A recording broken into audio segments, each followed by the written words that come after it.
Siema, siema, witajcie w filmie omawiającym grę The Lord of the Rings Rise to War.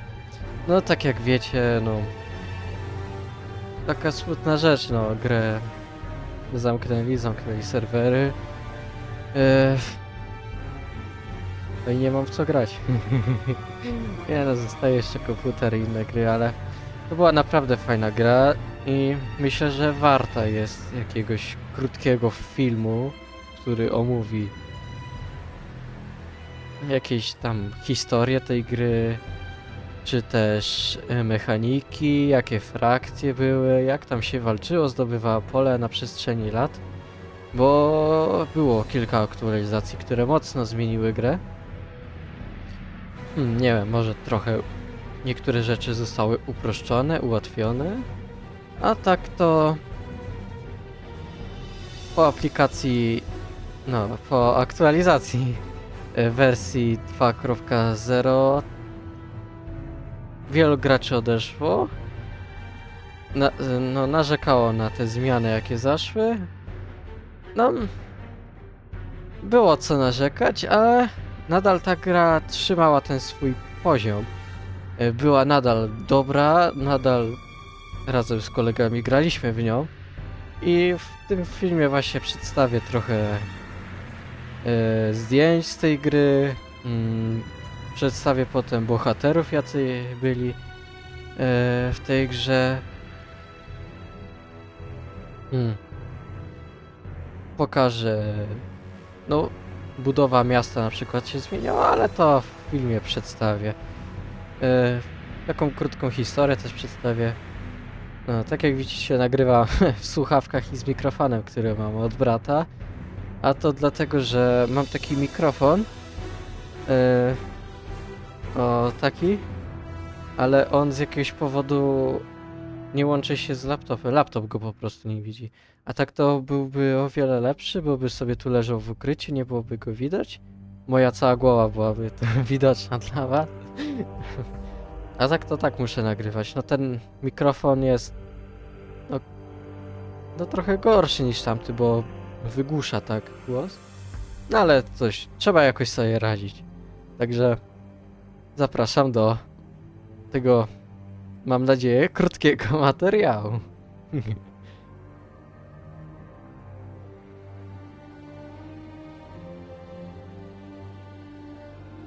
Teraz przedstawię tak pokrótce taką historię gry, jak ona tam, kiedy ją zaplanowali, kiedy wypuścili jakieś testy beta. To są daty z oficjalnej strony gry. Nie znalazłem, kiedy pojawiły się aktualizacje jakieś takie ważniejsze. Także tylko tych kilka dat przedstawię. To 15 lipca 2020 roku właśnie NetEasy Games i Warner Bros. Interactive Entertainment rozpoczęły testy beta w Australii i na Filipinach. Tego samego roku, 9 grudnia, te testy beta rozszerzyli na Australię, Kanadę, Filipiny, właśnie tam były te testy beta w tej formie rozszerzonej. Następnego roku, czyli 2021, a dokładnie 25 sierpnia rozpoczęły się takie rejestracje do gry graczy. Można było się wtedy zarejestrować i oczekiwać na premierę gry. Także każdy mógł sobie wtedy już założyć konto i czekać na tą grę. I jak ktoś się zarejestrował wtedy, to dostało tam jakieś nagrody właśnie za tą rejestrację i oczekiwanie na premierę. No i premiera gry nastąpiła 23 września 2021 roku. Wtedy otwarto właśnie serwery, które trwały aż do 31 grudnia 2025 roku, czyli gra przetrwała właśnie 4 lata. No i serwery zamknięto o 7 rano czasu UTC, czyli jest to czas jaki występuje w Londynie, no, w Anglii. W Polsce wtedy była 8 rano. Byłem przy tym, jak ta gra umierała. Spódnie. No i to tyle z takiej krótkiej historii gry. Jeśli ktoś z Was zna daty tych wielkich aktualizacji, no to napiszcie w komentarzu, się uzupełni wiedza. Ja chciałbym, żeby ten film był takim forum dla graczy tej gry. Zobaczymy, czy się uda.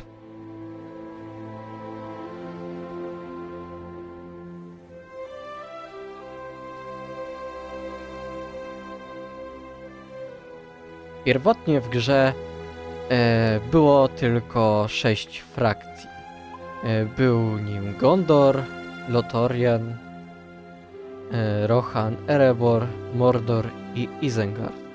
W późniejszych aktualizacjach dodano Run, Lindon, Angmar, Arnor, Gundabad oraz Variagów. Właśnie takie frakcje były w tej grze. Każda miała swoje unikalne jednostki oraz były także jednostki takiego 4. poziomu i dla Gondoru była to taka ciężka kawaleria. To byli chyba łabędzi rycerze. Rohan miał marszałków.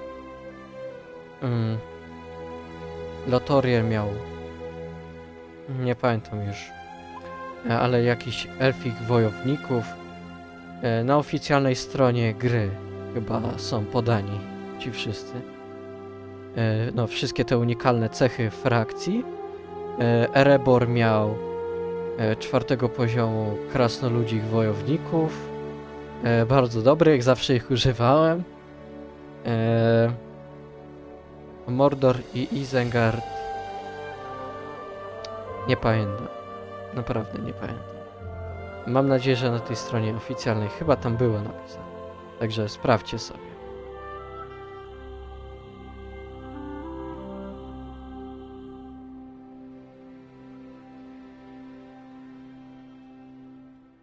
Przejdźmy teraz do bohaterów. Tak jak widzicie, macie teraz przed oczami Aragorna II. Chyba najlepsza moja postać, jaką mam. Miałem właściwie, bo już ta gra nie istnieje. A szkoda. Może kiedyś się przywrócą, to będzie fajnie. A tak to Aragorn II. Tak jak widzicie, miałem tutaj 3 legendarne bronie oraz jedną epicką, ulepszoną na maksa. Tak właśnie prezentuje się obraz bohatera. On prezentował się, muszę się ciągle pilnować. Miałem go na 8 poziomie. Żadnego bohatera nie udało mi się doprowadzić do 10, żeby móc relikty zdobywać, które także ulepszają statystyki bohatera. Wygląd umiejętności pokażę później, na sam koniec. Także każdy bohater miał statystykę siły ataku, obrony, inteligencji oraz to chyba jest unik. Unik się nazywało, tak.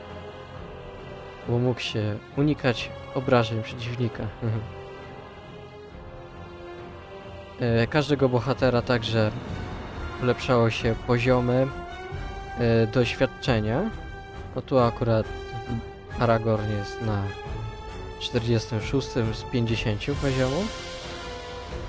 Bohaterowie także mieli wytrzymałość, czyli taką energię, żeby się poruszać po mapie, atakować coś. No i to wszystko. Kolejnym moim bohaterem jest Dwalin. Także jego wyposażenie ulepszyłem bardzo. Też był na tym 8 levelu. Gandalf Szary także należał do głównego składu mojej armii. Każda armia w tej ostatecznej formie gry składała się z 4 bohaterów. Właśnie w mojej głównej armii był Aragorn, Dwalin, Gandalf oraz Boromir. Mhm. Fajnie jest to, że ci bohaterowie mają przedstawienia takie jak w filmie, a także ci inni bohaterowie, którzy się nie pojawili w filmach, to mają taki obraz, jaki wyobrazili sobie twórcy. Także następną postacią tutaj mam Gandalfa Białego. Następnie jest Aragorn II, Król Ludzi. Później mamy Króla Umarłych. Dain II Żelazna Stopa. Thorin. Isildur. Tu mamy Beorna. Akurat tu się złapał na transformacji z niedźwiedzia do człowieka. Czarnoksiężnik z Angmaru. No każdy bohater miał swoją taką animację, no taki krótki filmik.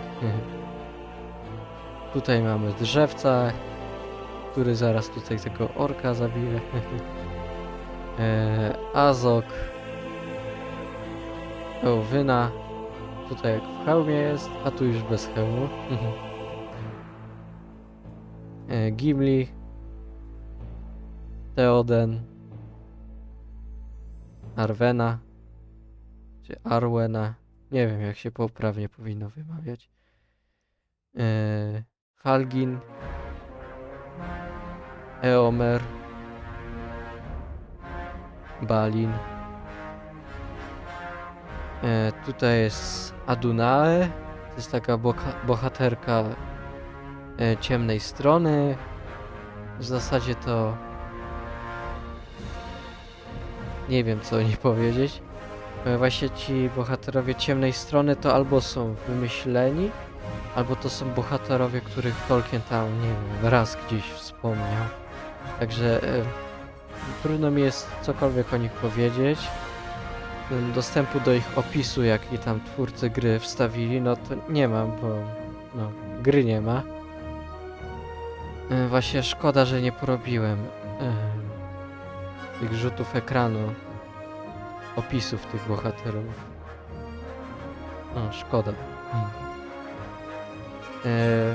Tutaj Uktak, czy jakkolwiek się to wypisze. To ork jakiś. Maltok. No to on jest bohaterem z run. Czarny wąż, no to jest ten dowódca, co na Mumakilu w filmie jechał. I go Eomer, tam włócznią, zabił. To chyba jego zabił. Tu mamy Grimmę. Tu jest Yusra. I ona taki, że jest z run. Szarku. To jest ork z Izengardu. Co my tu mamy? Tranduil. Galadriela w formie jak ten się zmienia w tą panią lasu, gdyby miała ten pierścień jedyny. Tu Radagast Bury. Círdan. No, dali Círdana, tu wymyślili, jakby on mógł wyglądać. Bardzo fajnie to wygląda. Także jeśli kiedyś ktoś by chciał robić film odnośnie świata Tolkiena i chciałby tam zawrzeć Círdana, to właśnie taki obraz byłby chyba najlepszy. Tu mamy Aldira, czyli tego elfa z Lothlórien, który w Helmowym Jarze pomaga bronić Helmowego Jaru. W książce on był tylko w Lothlórien i on nie było go w Helmowym Jarze. To tylko w filmie się zdecydowano go tam dać. Tu mamy Legolasa, Faramir, Elrond, Skalhelm, no to jest jeden z Nazguli, Frodo i Sam, Ori, Hirgon, Celeborn, El-Rohir, to jest syn Elronda, Imrahil, czyli książę Dol Amroth, Eladan to jest brat Elohira, Ugluk, no to ork, Denethor II, namiestnik Gondoru, Azru Kor, no to jest dowódca piratów,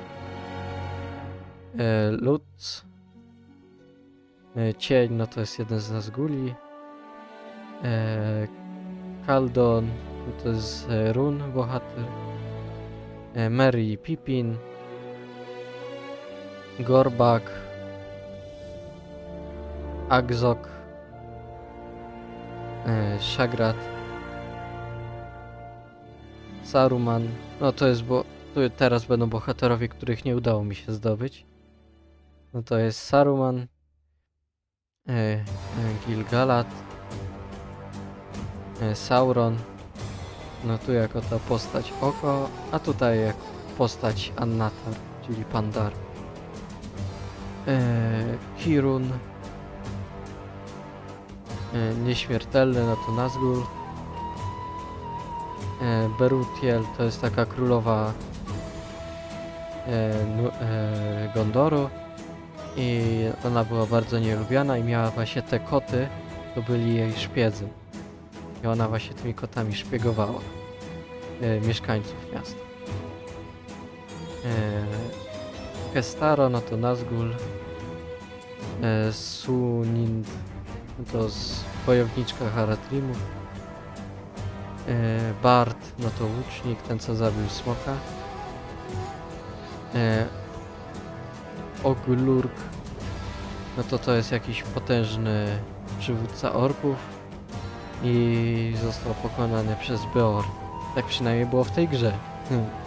Ja nie pamiętam jak to było w książce.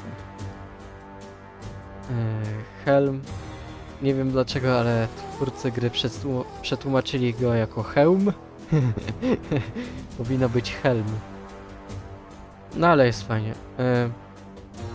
Tą postać dodali po pojawieniu się filmu Władca Pierścieni Wojna Rohirrim. Gwaihir to jest najnowszy bohater w tej grze. Był najnowszy. Kamul, Nazgul, Gotmog to jest ten dowódca spod Minas Tirith. Krishnak, rzecznik Saurona. Zegrit to jakiś wódz Dunledingów. Latar, no to Nazgul.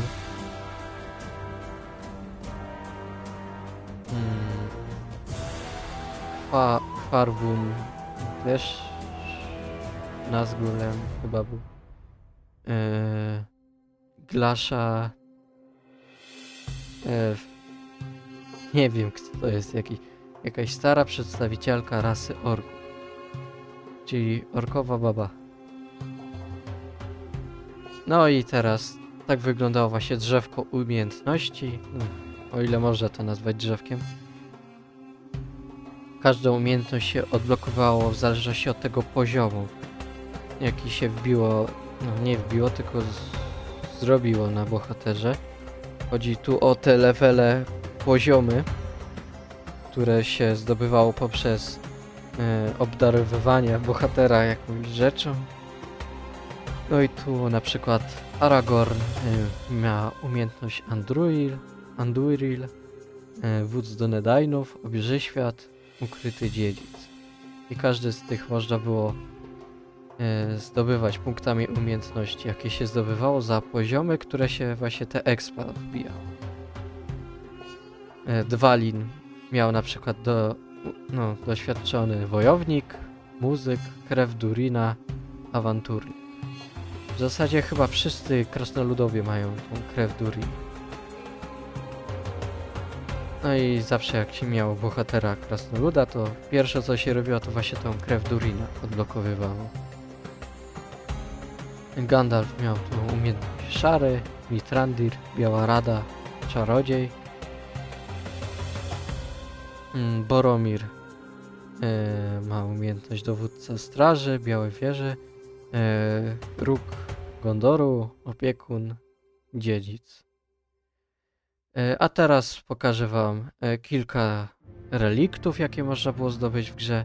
Każdy relikt można było odblokować, kiedy się uzyskał ten 10 level bohatera. Oraz wypełniło się tu takich kilka misji. U Aragorna reliktem był Anduril. Dwalin miał 2 topory. Gandalf miał Glamdringa. Boromir miał tarczę Białej Wieży. No i tutaj wstawiłem jeszcze relikt, który ma Eowina. No miała. I to jest Azel Rohanu, to jest taka reliktowa tarcza, jak to napisali twórcy gry. Według legendy ona nie pękła, gdy uderzył w nią swoją maczugą Nazgul. Czy tam. Nie pamiętam w książce, czym to ten czarnoksiężnik z Angmaru zaatakował Eowyn. Także według legendy ona się nie złamała. I to z bohaterów tyle. Niektórzy bohaterowie mieli także stroje. Ze strojów to mam tylko miałem do Arweny strój. Dostałem go, bo była jakaś aktualizacja i twórcy właśnie obdarowywali graczy i było do wyboru albo do Arweny, albo do czarnoksiężnika z Angmaru. No ja przez to, że nie miałem czarnoksiężnika, to wziąłem do Arweny. I to tak jak tam cofnijcie sobie film, to zobaczycie jej strój właśnie. Taki niebieskawy był. Także z bohaterów to byłoby tyle.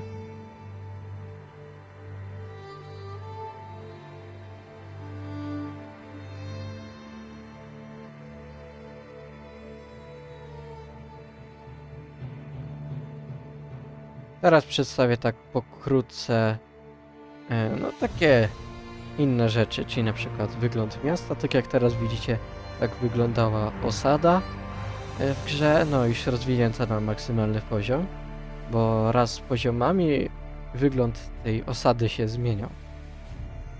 Także widzicie tu osadę, tu po boku macie taki specjalny punkt, ten co się świeci na żółto. To akurat był punkt, gdzie można było za zboże nająć jakieś jednostki na przykład. Tu obok znajdują się takie portale i tam można było wysłać armię do takiego portalu i wykonywało się tam taką misję. Na przykład trzeba było pozabijać jednostki orków albo przetransportować bezpiecznie jakiegoś bohatera, albo zebrać wszystkie skrzynki z mapy. Takie właśnie były takie misje. Wokół osady także pojawiały się różne bandy, które można było niszczyć armią i zdobywać expa. Pola w pierwotnej wersji, czyli w grze jeszcze za czasów 1.0, pola można było zdobywać, jeśli się sąsiadowało z tym polem. Czyli jak miałeś zdobyte pole, to mogłeś zdobywać te, co były obok tego pola. Ale no później to zmieniono, zrezygnowano z tego i można było już sobie jakie się chce pola zdobywać. Bo tak to czasami trzeba było takiego długiego węża pól pozdobywać, żeby dojść do jakiegoś fajnego pola. Z interfejsu tutaj także mogę pokazać, opowiedzieć, że były tu na samym prawym dolnym rogu ikonka do sezonu, do przedmiotów, do królestwa drużyny. Tam się wchodziło i można było na przykład kogoś wesprzeć, żeby mu przyspieszyć budowę czegoś. No jest ikonka do dowódców, karczmy, gdzie można było przyjmować misje, no i Matorn. Tam można było kupować skrzynki oraz codziennie się dostawało darmową skrzynkę. W lewym dolnym rogu mamy czat oraz ikonkę mapy. Można było wejść i zobaczyć, jak wygląda mapa, kto już ile terenów zabrał. W lewym górnym rogu mamy ikonkę pierścienia, który można było ulepszać. Obok mamy zdjęcie profilowe po naciśnięciu którego wchodziło się na swój profil, gdzie było statystyki twoje. Potem mamy obok moc twojego, nie wiem, twojego dorobku w tym sezonie. Obok mamy limit miast, jaki można było zdobyć. Po środku u góry znajdują się surowce, ile posiadasz i ile się zdobywa na turę. I w prawym górnym rogu są klejnoty, które mogłeś wydawać na zakup skrzynek na przykład. Tutaj widzimy właśnie tych krasnoludzi wojowników 4. poziomu. Nazywali się oni żelaznymi wojownikami. Gondor miał właśnie łabędzich rycerzy, tam wyżej ich można zobaczyć. Fajną jednostką byli także orkowi alchemicy. Przydawali się oni do oblężenia różnych warowni, twierdz, punktów kontrolnych, gdyż każda postać posiadała swój poziom jakby oblężenia, czyli ile ona mogła zadać, no jaką miała premię do oblegiwania jakichś miejsc. To jest nowa, to dodali niedawno, właściwie tuż przed zamknięciem gry, elitarne tereny treningowe. Tu można było ulepszać jednostki, dzięki czemu te jednostki kosztowały mniej surowców przy rekrutacji oraz zdobywały jakieś tam bonusy, na przykład do ataku czy obrony. Tak się prezentowały koszary, czyli widok na jednostki, które się posiadało. No jak widzicie, miałem tu żelaznych wojowników, obrońców, strażników wieży, łabędzich rycerzy oraz orły. Nie widzę tu alchemików, chyba gdzieś z boku tam powinni gdzieś stać. Tak się prezentowało drzewko ulepszenia miasta. Mamy tu salę główną, magazyn, różne daniny, aptekarz, rynek, koszary, punkt werbunkowy.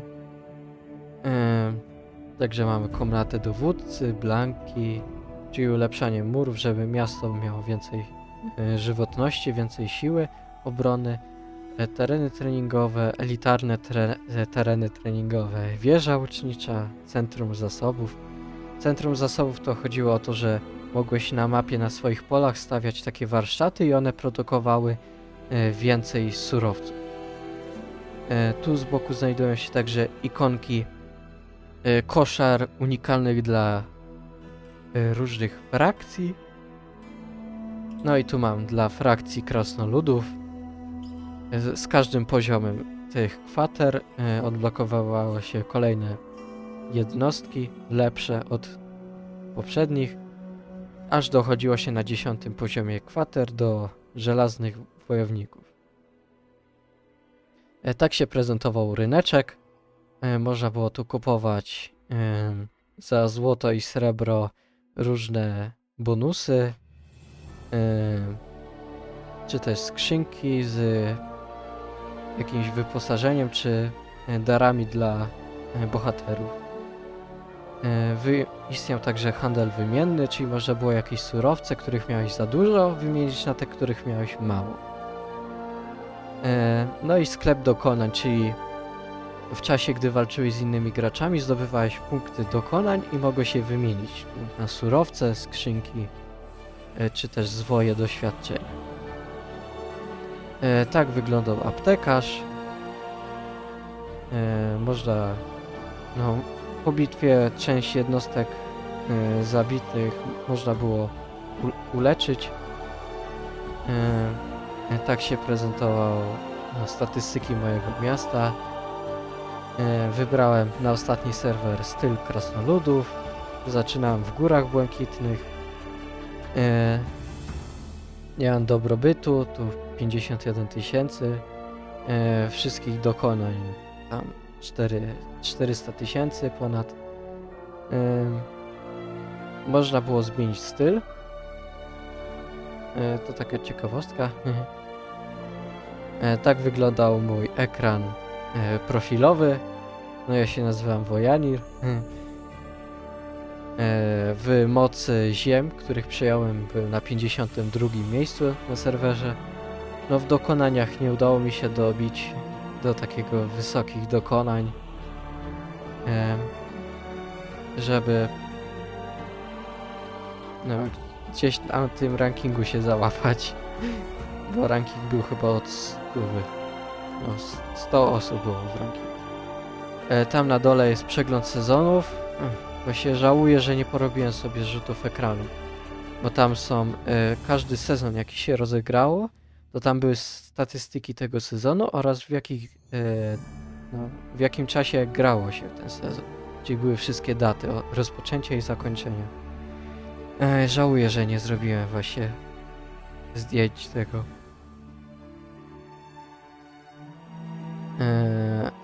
Tutaj mam trochę zaktualizowaną salę główną. To tuż przed zakończeniem serwerów zrobiłem ten rzut ekranu. Także dokonania wzrosły mi do 4000, nie 4000, tylko 400 050. 450 000, no. Tak prezentuje się mapa, prezentowała. My razem z całym sojuszem przejęliśmy tu prawie całą mapę. Te wszystkie ikonki tu skrzyżowanych mieczy na żółto, pomarańczowo i czerwono, no to są miejsca bitew. I one się pojawiły, jak w jakimś miejscu zginęło bardzo dużo jednostek. Tak w przybliżeniu wyglądała mapa. Jak się przybliżyło, to się wtedy widziało wszystkie przeprawy, jakieś punkty kontrolne oraz tam, gdzie postawili sobie fort jakiś. No, tak wyglądał ekran wstępowy do gry. Można potem te tło zmienić, zaraz pokażę. Tu jeszcze raz osadę mam. Dobra. Tu już... Czyli... Gdzieś mi się zgubiły. Nie, dobra. Ja to na ostatnim filmie z tej gry pokazywałem, jak wyglądały te ekrany. Dobrze. To już wyjaśnione. Zachęcam do obejrzenia mojego ostatniego filmu, choć jest bez komentarza. Albo tak, bez komentarza go nagrałem. No, tu jeszcze w prawym górnym rogu jest wersja gry, czyli ostatecznie gra była w wersji 3.0. No i to z takich innych rzeczy to chyba byłoby wszystko.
No a teraz takie zrobię krótkie zakończenie. No, jak widzicie, przedstawiłem wam pokrótce, jakie były frakcje, jak wyglądali bohaterowie, jakie tam mieli umiejętności, relikty. Przedstawiłem także tam inne rzeczy z gry, czy jak wyglądała mapa, miasto, jak się to miasto rozbudowało, jak ten ryneczek wyglądał. Panel drużyny nie pokazywałem, ale to możecie w filmach moich zobaczyć, także tego nie pokazywałem. Przedstawiłem wam także taką krótką historię tej gry. Także na koniec jeszcze mogę powiedzieć, że z tego co zrozumiałem, to firma, czyli NetEasy Games, to ona była chińska firma. Ona miała wiele siedzib różnych w Chinach, w Korei, nawet w Ameryce chyba miała jedną. Poprawcie mnie, jeśli się mylę, ale to chyba była chińska gra.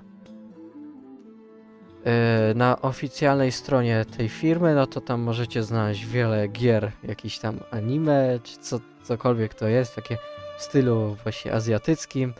Także to Azjaci zrobili tę grę.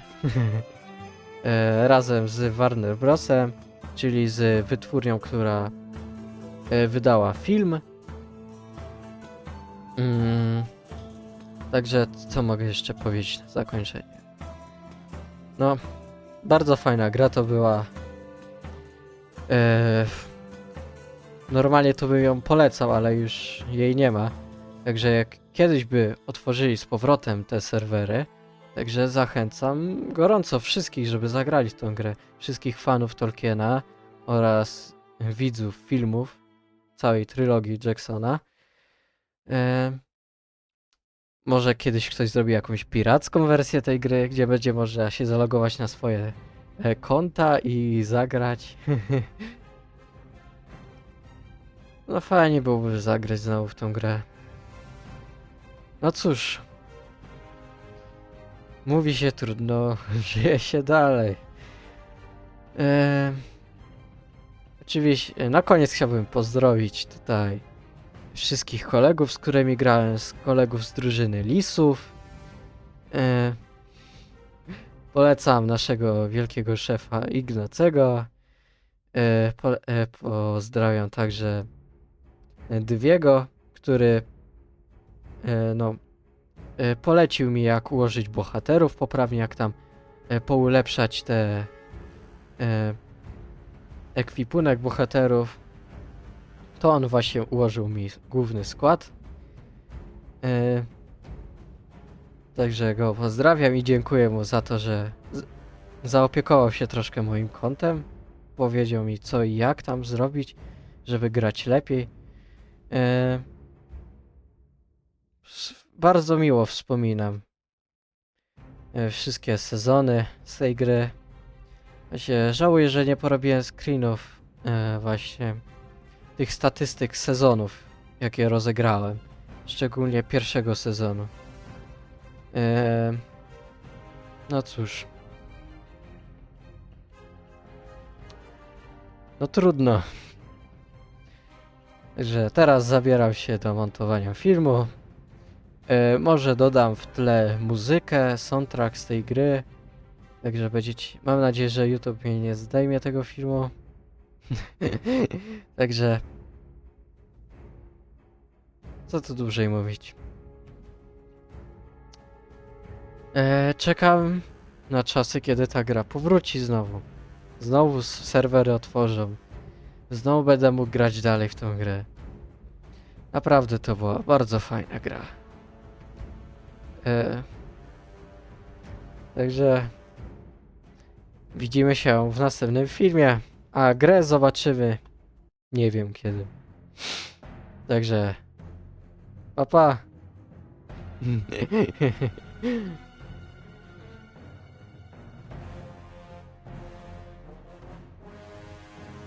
No i nastąpił mały plot twist. Rzeczywiście, gracze postanowili stworzyć własną wersję naszej gry.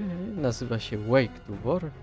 Jest ona mocno zbliżona do wersji 1.0 Rise to War. Są teraz testy alfa, na które zachęcam wziąć udział. Ja tam gram. Oczywiście jak znajdziecie Wojanira, to jestem ja. Także co tu dłużej mówić. Link do serweru twórców na Discordzie wyślę gdzieś tam w opisie albo w komentarzu. Będziecie mogli wejść, dołączyć do gry i ją rozwijać, bo na razie jeszcze tak są dopiero takie początki. Marne, ale jakieś są. Oczywiście jest to świetna wiadomość. Zamiast pirackiej wersji będziemy mieli pełnoprawną grę przeglądarkową, bo na razie tylko na przeglądarce można w nią wejść. Może kiedyś uda się wydać ją na jakiejś wersji mobilnej albo na komputerowej. Teraz to i na laptopie i na telefonie można sobie wejść przez przeglądarkę, także jest fajnie. No i ostatnio przeniesiono się na nowe serwery, więc działa o wiele lepiej niż wcześniej. Co tu dłużej mówić. Widzimy się w nowej grze.